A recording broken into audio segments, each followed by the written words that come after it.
صدقة الفطر د دې وجوب چې دی نه هغه د اختر په سهار باندې هغه کېږي. غوره خبره دا ده چې د اختر په سهار نه مخکې ورکړی شي دپاره د دې چې غریب خلک پرې چې دی نه هغه ځان له سودا وکړي، څه واخلي.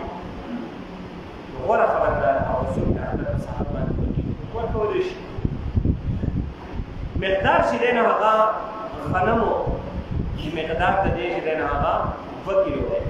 اصل کې په کوم 2 کیلو دی احتیاطاً علما 2 کیلو دي نن سبا چې کوم عام غنم نه یا چې کوم لکه غنم دي د هغې په حساب باندې 120 روپۍ راځي. د 6000 په حساب باندې 120 روپۍ راځي که احتیاطاً. بعض علما 135، بعض مدارس 130، 140 اکثر خپل یو حساب کتاب دی. دې کې دا نه دی چې حدیث کې مقدار د روپۍ نه دي متعین شي چې 120 په ورکوي که 100 ورکوي. د غنمو مقدار دی، د غنمو حساب لګول دی. په هغه حساب باندې چې چا کوم عالمي حساب راوباسي هغه حساب صحیح دی. نو 2 کیلو په حساب باندې 120 روپۍ هغه راځي. نو سړی ډېرې ورکړي. دغه وسکو د کجورو د خرمو چې دی هغه دې حساب ډېر راځي. عمومي په دې علاقو باندې خلک هغه نه ورکوي. ځان چې دی هغه د ډېر قیمت نه ساتي ټول خلک د غنمو حساب لګوي.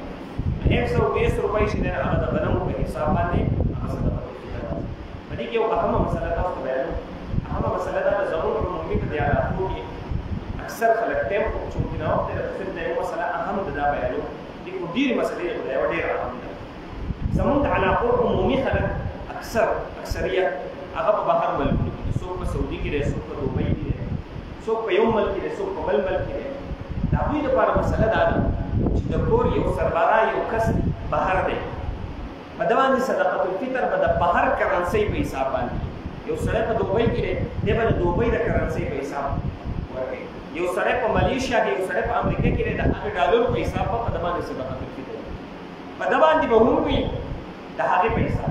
د ده سره اوس تړلي خلک چې څومره دي په پاکستان کې، په پاکستان کې دی که د ده سره بهر کې د ده چې دی نه هغه بچي نابالغه ښځه نو نابالغه بچي هغه د ده سره حساب دی به د هغوی حساب هم د کرنسۍ د بهر کرنسۍ په حساب باندې چونکې دی هم بهر دی نو دی چې د چا سرپرست دی هغه به هم د ده په حساب کوي.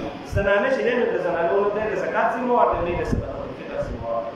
هغه په خپل حساب باندې راغور کوي. دی د بچو ذمهوار دی د نابالغه هغه حساب به دی چې دی نو د هغه حساب د دوبۍ یا د سعودي کوم ځای کې چې دی د هغې کرنسۍ په حساب کوي. برابره خبره ده که د بچي دلته یو کال دی دی به د هغې حساب باندې ورکوي. اوس هم دا برابره خبره ده که دی دا صدقة الفطر هلته اوس ورکوي او که دلته کې پیسې رالېږي او دلته یو غریب له ورکوي ورکوي به په هغې حساب باندې په کوم ځای کې چې دی نو د نابالغ بچو صدقة الفطر په ده باندې لازم ده. که د زنانه ورکوي نو موږ غوره خبره ده، ښه خبره ده. زنانه به کم طرفه پیسې ورکوي، هلته خپلې نه وي که ورکوي نو ښه خبره ده. نو صدقة الفطر په چا باندې لازم ده؟ په هغه کس باندې لازم ده په چا باندې چې قرباني کېږي په هغه باندې صدقة الفطر لازم ده چې هغه یې ورکوي. چا له ورکولی شي؟ هغه کس له ورکولی شي چې چا له زکات ورکوي هغه له صدقة الفطر هغه هم ورکولی شي. اوس چا له نه شي ورکولی؟ چا له زکات نه ورکولی کېږي هغه له صدقة الفطر نه شي ورکولی. اوس اکثر خلک تپوس کوي په خپلوانو کې چا له صدقة الفطر ورکړو چا له ورنکړو. اسانه قاعده یاد ساته، یو اسانه قاعده دا ده اصول او فروع له نه زکات ورکولی شي نه صدقة الفطر. اصول فروع څوک دي؟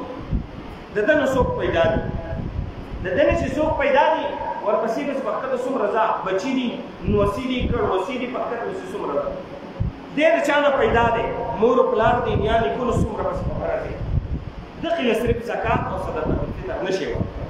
د دې نه علاوه چې څومره خپل خپلوان دي هغه ټولو له ورکولی شي. که هغه کور ده، که ورور دی، بیرونه دي، کورۍ دي، څومره دي هغه ټولو له ورکولی شي. اسانه قاعده یاد ساتئ. د ده نه څوک پیدا دي او دی د چا نه پیدا دی.